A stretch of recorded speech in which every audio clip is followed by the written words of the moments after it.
कभी ऐसा हुआ है तुम अपनी क्लासरूम में एंटर कर रहे हो और ऑपोजिट साइड से कुछ लड़के आ रहे होते हैं, उनमें से एक से हल्का सा टकरा गए, लेकिन सामने वाला बांदा ऐसे रिएक्ट करता है जैसे तुमने जानबूझकर किया हो। वो गाली देता है और तुम्हें मारने की कोशिश करता है। उसके पीछे उसके 3-4 दोस्त खड़े होते हैं जो उसे सपोर्ट कर रहे होते हैं और तुम्हारी बेइज्जती का मजा ले रहे होते हैं। तुम कामली बात करने की ट्राई करते हो, लेकिन वो सुनना ही नहीं चाहते। सामने पूरा ग्रुप होता है, ना तुम फाइट कर सकते हो और ना ही वहां से भाग सकते हो। सब देख रहे होते हैं और हंस रहे होते हैं और तुम्हें बेइज्जती फील होती है। नेक्स्ट डे क्लास में सब बोलते हैं, तेरी तो फट गई, तू कुछ बोल भी नहीं पाया, तू तो नामर्द है। इवन गर्ल्स तक तुम्हें वीक समझने लगती हैं। लेकिन आज के इस वीडियो के बाद तुम्हें ऐसी सिचुएशन दोबारा फेस नहीं करनी पड़ेगी, क्योंकि आज मैं तुम्हें सिखाऊंगा कैसे 1 से लेकर 4 लोगों के प्रेशर में भी स्मार्ट, काम और कंट्रोल के साथ खुद को डिफेंस करना है, बिना पैनिक के, बिना ओवर रिएक्शन के और बिना अननेसेसरी रिस्क लिए। एंड कैसे तुम अपनी टेस्टोस्टेरोन का यूज करके नेचुरली स्ट्रांग बन सकते हो, जिससे कोई भी तुमसे पंगा लेने से पहले 100 बार सोचेगा। कमेंट में लिखो I am ready and let's start the video. सबसे पहले एक बात याद रखना, हर प्रॉब्लम का सोल्यूशन फाइट नहीं होता। एक असली वॉरियर तब तक नहीं लड़ता जब तक उसका सब्र टूट न जाए। अगर तुम शांति से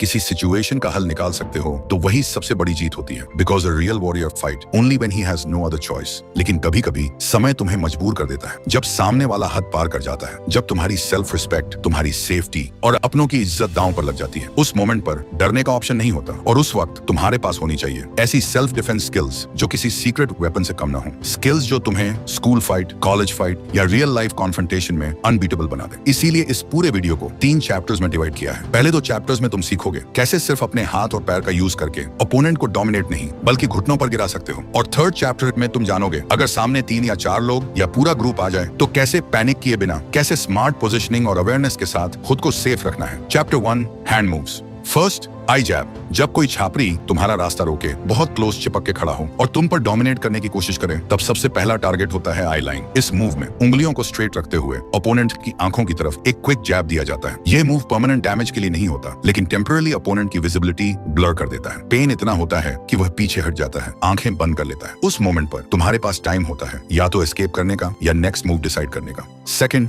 थ्रोट स्ट्राइक। थ्रोट बॉडी का एक वीक स्पॉट होता है। एक छोटी सी स्ट्राइक सांस बंद कर सकती है। जब ओपोनेंट बहुत करीब आ जाए मारने के लिए और तुम्हें क्लियरली लगे कि सिचुएशन सीरियस हो चुकी है, तब एक tight fast strike throat area यानी गले पर मारो। इस मूव में तुम्हें अपनी हाथ की एज ओपोनेंट की थ्रोट एरिया में एक पावरफुल स्ट्राइक करनी होती है बिना वार्निंग के। जैसे ही यह स्ट्राइक लगती है, सामने वाले की सांस रुक जाती है एंड वह ऑटोमेटिकली पीछे हट जाता है। कुछ सेकंड्स के लिए उसका बैलेंस चला जाता है। यह एक सरप्राइज अटैक है। Third, elbow smash. ये सबसे अंडररेटेड फाइटिंग टूल्स होते हैं। ये क्लोज डिस्टेंस में काम करते हैं, लेकिन इम्पैक्ट हैवी होता है। जब अपोनेंट पंच करने के लिए क्लोज आए, अपने एल्बोज को बॉडी के पास टाइट रखो और क्लोज रेंज में एल्बो स्मैश यूज करो। अपनी एल्बो से स्ट्रांगली उसके जॉ लाइंस में हिट करो। जॉ लाइंस और नोज पर लगने से दिमाग इंस्टेंटली डिस्कनेक्ट होता है, आंखों के सामने अंधेरा छा जाता है। बहुत बार इंसान यहीं गिर जाता है। बट इस मूव को तब यूज करो जब सामने वाला तुम्हारे बहुत करीब आ गया हो, तुम्हारे पास पंच करने का टाइम ना हो। इस मूव का बेस्ट पार्ट ये है कि एल्बोज को ब्रेक करना मुश्किल होता है, तो तुम्हें इंजरी होने के चांसेस भी कम रहते हैं। Fourth, back fist. Back fist एक हाई स्पीड और अनप्रेडिक्टेबल मूव है। जब ओपोनेंट क्लोज रेंज में हो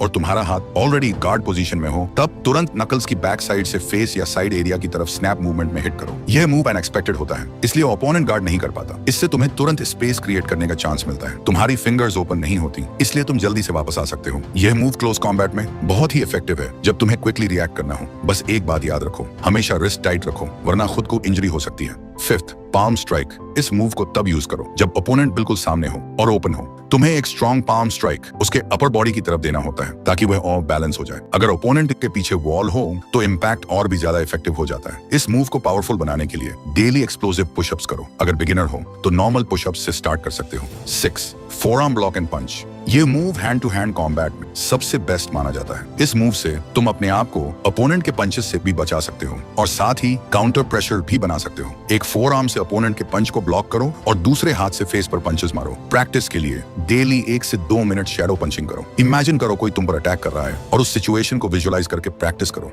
7, एल्बो स्ट्राइक। इसका यूज तब करो जब कोई तुम्हारा कॉलर पकड़ ले या बहुत क्लोज आ जाए। एक पावरफुल एल्बो स्ट्राइक उसके सर पर मारना है। इसका एक ही अटैक काफी है ओपोनेंट को गिराने के लिए। इसकी प्रैक्टिस के लिए तुम एल्बो शैडो फाइटिंग कर सकते हो ताकि टाइमिंग और कंट्रोल बेटर हो। Chapter 2, legs moves. First, straight front kick. Suppose करो कोई सीधा तुम्हारी तरफ दौड़ के आ रहा है तुम्हें मारने के लिए। इस मोमेंट पर स्ट्रेट फ्रंट किक का यूज डिस्टेंस क्रिएट करने के लिए होता है। तब आपको अपना पूरा स्ट्रेंथ लगाकर उसकी चेस्ट पर एक किक मारना है जिससे आपका ओपोनेंट दूर जाकर गिरे। इसका मेन गोल होता है ओपोनेंट को ऑफ बैलेंस करना और तुम्हें एस्केप का चांस देना। इस मूव की प्रैक्टिस के लिए तुम पंचिंग बैग या वॉल के सामने बैलेंस और स्पीड पर काम कर सकते हो। बेसिकली तुम्हें अपने पैर को कंट्रोल के साथ फास्ट और स्टेबल मूवमेंट में यूज करना सीखना होता है। Second, groin kick.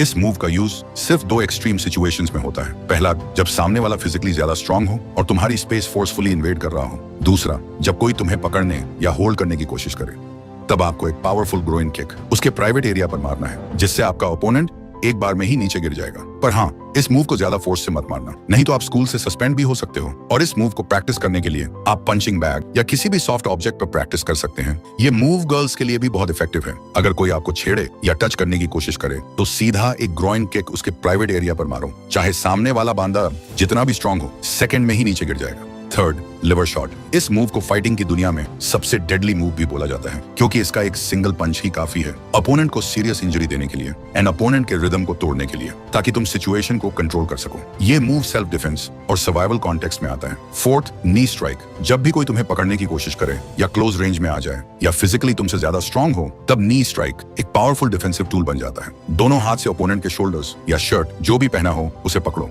और अपने घुटने को टाइट करके उसकी स्टमक, चेस्ट या ग्रोइन एरिया में जोर से मारो। वह दर्द से चिल्लाएगा या गिर जाएगा, चाहे ओपोनेंट तुमसे हेवी हो। यह मूव तब भी इफेक्टिव होता है क्योंकि यह लेवरेज और टाइमिंग पर बेस्ड होता है, ना कि सिर्फ स्ट्रेंथ पर। Chapter 3, group fight. ये सारे सेल्फ डिफेंस मूव्स तभी प्रॉपर्ली वर्क करते हैं जब सामने एक या दो लोग हों। पर अब सोचो, अगर सामने 3, 4 या उससे भी ज्यादा लोग हो जाएं तो क्या होगा? इमेजिन करो, तुम स्कूल से घर जा रहे हो और सडनली देखते हो कि 4 से 5 लोग तुम्हारा वेट कर रहे हैं जिनसे तुम्हारा स्कूल में फाइट हुआ था। अब खुद से एक सवाल पूछो, ऐसी सिचुएशन में तुम क्या करोगे? अगर तुम सोच रहे हो कि मैं अकेले ही सबको हरा दूंगा तो तुम गलत सोच रहे हो। ये कोई मूवी का सीन नहीं है जहां एक बांदा पूरी गैंग को हरा देता है। रियल लाइफ में सर्वाइवल जीत से ज्यादा इंपॉर्टेंट होता है। तो अगर फाइट नहीं करनी तो फिर करना क्या है? इसके लिए तुम्हें सिर्फ 2 चीजों पर फोकस करना होगा। पहला, आपको दूर से ही बोलना है कि अगर तू मर्द है तो अकेले ही फाइट कर। और ऐसे बोलने से 3 चीज हो सकती हैं कि वो लोग थोड़े समय के लिए सोच में पड़ जाएं, और अगर ऐसा होता है तो आपको वहां से धीरे से चले जाना है।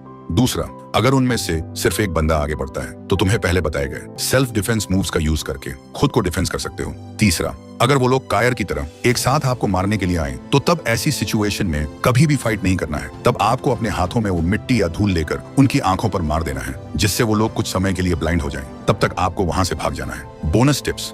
अब समझो क्यों आप हमेशा स्कूल में बुली होते हो। तो इसके 2 सबसे बड़े कारण हैं। आपको अपना सेल्फ डिफेंस करना नहीं आता था, इसी बात का फायदा ये बुली करने वाले उठाते थे। लेकिन आज इस वीडियो में तुम सेल्फ डिफेंस करना सीख गए। लेकिन एक और रीजन है जिससे लोग आपको सबसे ज्यादा कमजोर मानते हैं, वह है स्कूल में हमेशा अनकॉन्फिडेंट रहना। इसलिए कोई भी आपको कुछ करने से पहले एक बार भी नहीं सोचता। और अनकॉन्फिडेंस डायरेक्टली कनेक्टेड है आपकी बॉडी लैंग्वेज से। आप कैसे चलते हो, बैठते समय आपकी बॉडी पोस्चर कैसी है, बात करते समय हाथों का कैसे यूज करते हो, ये सब कुछ मैटर करता है आपको डोमिनेंट या वीक दिखाने के लिए। तो अगर आप चाहते हो कि आपके अंदर भी एक ऐसी बॉडी लैंग्वेज अनलॉक हो जिससे सामने वाला बंदा आपको बुली करने की हिम्मत भी ना करे, तो इसके लिए आपको चाहिए एक फुल बॉडी लैंग्वेज गाइड जिसका फुल प्रोसेस स्क्रीन पर दिए हुए वीडियो में डिटेल्स में एक्सप्लेन किया है। क्लिक करके देख सकते हो।